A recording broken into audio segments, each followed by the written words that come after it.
Hello and welcome to another episode of Sushi and the Swordfish. You're here with Sushi again as we go through the September 2021 films that I watched. As you can see, September was a little bit of a shorter month for films. I probably feeling a little bit of burnout at this point. Watched quite a few movies up to this month. However, I do know that the following months after this, it does pick up again. Let's jump in though with the small handful we do have here. Kicking it off is Batman Soul of the Dragon. This was a really interesting movie. I had seen a trailer for this somewhere pop up, and the trailer is awesome. It has such a cool vibe of 1970s with some of like a kung fu action film, but a bit of that detective side of things in the trailer. The trailer was more than enough to get me interested to want to see this movie. Unfortunately, the movie didn't quite live up to the trailer, as can be the case, I guess, with a lot of films.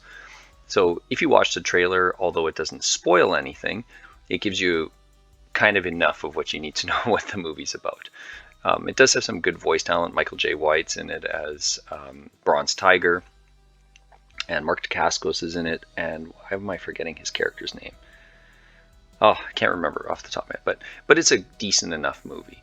The animation doesn't quite fall in line perhaps with some of the other Batman movies.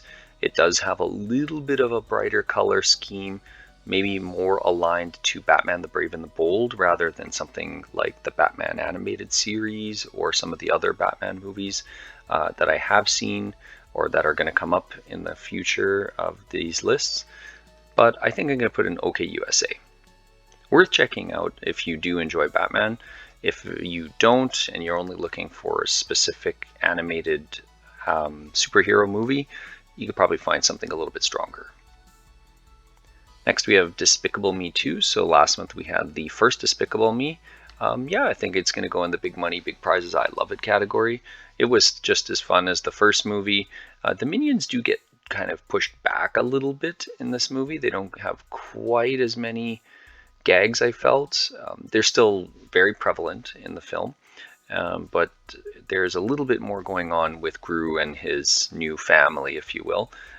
But it's played really fun, and the main villain is actually pretty fun in this. And this is where the purple minion thing kind of starts from, with the kind of wild, crazy minions that are out of control. And without spoiling it, you have to kind of see the movie, what happens as to why they exist. That's followed up with Despicable Me 3. I'm going to put that in the OK USA pile. It's fine. It's got enough going for it that it's worth watching. If you enjoyed the first two, you probably will enjoy this one. This one, I think, had the Minions in it the least out of all three. As you can see, they're wearing prison stripes. They do end up in jail, and they're kind of just in jail for most of the movie, which I thought was kind of an interesting choice. I don't know if it's because of the Minions movies, so they wanted to pull back the characters a little bit because they knew they were going to have their own feature film and put more focus back on the Gru character and the three girls. And there's a couple of new there's a new, at least one very important new introduced character. It's decent enough. It's worth watching, especially if you enjoy the first two. All right, next we have The Naked Gun 2.5. So of the Naked Gun movies, I would say this is my favorite. I don't know what it is about this one. There's just they all have some really fun jokes and so forth. But I think just the flow of the second movie is really good.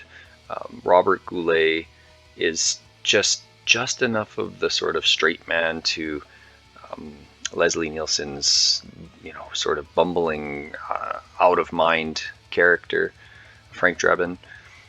It's just, I think one of my favorite jokes in the movie is when he's using the code word about the raw sewage, and they're saying like, "Were you swimming in raw sewage?" And he's like, "Yeah, I normally swim in raw sewage. I love it." And that's the cue for the other police officers to come in and make the bust, and they get stuck behind, I think it's a electric pole or something, and they can't open the van, of course, or something as obnoxious as that. But yeah, it's still really fun. I can't remember which of the movies it is. I think, no, that was the first one where he's paying the informant. And he's constantly giving him his wallet and stuff to get more information. That's the first movie. But this one's just really fun. It's just as fun as the first one. I know the first one seems to get the most praise out of the bunch, but I do like the second one a lot. All right, the next movie we have in this pile here is The Roman Holiday.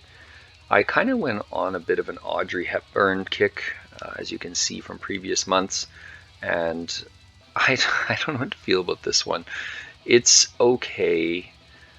It's not mind-blowing.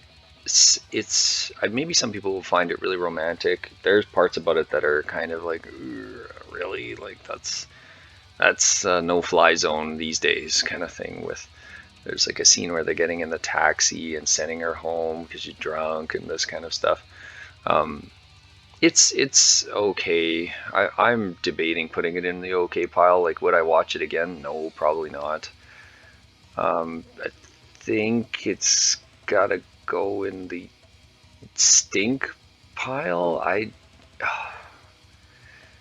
mean, some of the film looks gorgeous, and at the time it would have been an amazing way of seeing what Rome looked like. I guess I'll put it. Yeah, I'm struggling. I might pull this one back down in a minute. I'm really struggling with this one.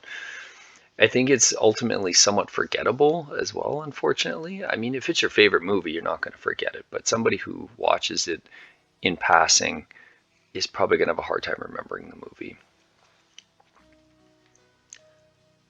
Next, we have The Man with the Iron Fists. I like this movie. I've heard a lot of mixed things. It's going in the OK USA pile. I thought it was neat just to sort of bring back some of the sort of formalities of those old kung fu movies from long ago, from the 60s and 70s particularly. I think obviously there's some things where you're like, okay, why does there happen to be a Caucasian actor in this? Why does there happen to be but this stuff is explained at least to a degree, enough of a degree as to why they need to be participating in the film. And I thought it was decent enough. I liked some of the ideas in the movie. It's fun. It's just meant to be a fun ride. It's not meant to be taken very seriously. And there's enough interesting actors in the film. Russell Crowe really kind of threw me off. He's typically in a bit more dramatic type movies, so for him to be in sort of an action movie but somewhat comedic was a little bit jarring. I'm not saying he was bad in it necessarily, just wasn't expecting it. And so I thought it was interesting. And some of the fights and stuff are choreographed pretty decently. If you like old kung fu movies, I don't see why you wouldn't enjoy this. Kind of reminds me a little bit of the 47 Ronin, but enough of a difference to it. And one thing that I did like is I thought some of the backdrops and the settings were done really well. Like, they did a really good job with the scenery in this movie. All right, next we have The Naked Gun 33 1/3. I seem to remember enjoying this movie a lot more. Watching it this time, it was like, okay, yes, this has definitely run its course. This is definitely a good stopping point. It probably has some of the best visual gags with the siren at the beginning of the movie. Probably my favorite is the Death Star run, which I don't know how they got permission to do that, but it's pretty funny. It was very unexpected. But it's definitely, it had run its course at this point. I mean, when your best jokes are O.J. Simpson not being able to walk into the nightclub because his afro is too big, again, not a bad joke, but just sort of like, okay, that's the best we can do at this point. I do think this is the one that has the joke about the nudist on the iceberg.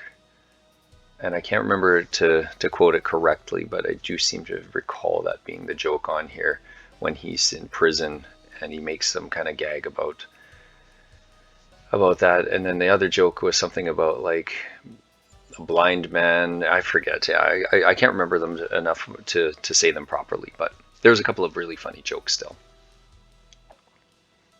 All right, next we have Uncut Gems with Adam Sandler. This movie probably surprised most people. It does seem to have a really good rating on a lot of review sites. It was excellent, like it really was.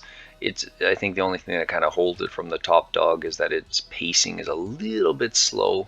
It takes a bit of time to kind of get into the movie. You know, you get the beginning and you say, okay, you get the idea of the characters, and then there's a bit of a lull in between what happens, and then the ending just kind of wraps things up really quickly in a really short time. But it's acted really well by Adam Sandler. Almost seems as if he's sort of playing himself potentially to some degree. Adam Sandler seems to be getting more comfortable lately with showcasing his heritage, which is Jewish, and in this he plays that up quite a bit, and it's interesting to see him play a character that I would assume he was very comfortable and confident to play. But yeah, it was an interesting movie. I don't know if anybody really expected it to be as good as it would be.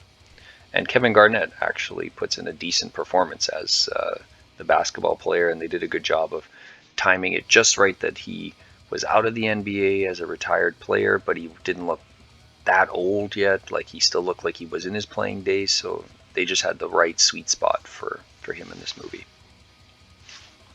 And finally, we have Zardoz. I struggle with Zardoz too. I didn't mind Zardoz. I think it goes in the stink. It is a very unique film. You'll see a lot of probably memes about this, jokes on YouTube about it, because all of the funny bits are so bizarre out of context and so weird. Especially the beginning, the first 5-10 minutes is so strange, and it seems as though it would be this ultra like sci-fi movie, but it starts getting into genetics, and it's just gets really bizarre quick. I don't know what to say about it. I really don't. And for years, a friend of mine and I, we laughed about the trailer, and so because the trailer is just so ridiculous. But the trailer doesn't do a good job of showing you what the movie is. It really tries to sell you on, wow, this is going to be some really, really crazy sci-fi movie. And it does have sci-fi elements to it, for sure. But it goes into just, I don't know, like genealogy and all kinds of interesting topics that don't really come through in that trailer whatsoever. All right, so we're going to stop there. Kind of everything stacked in the middle here.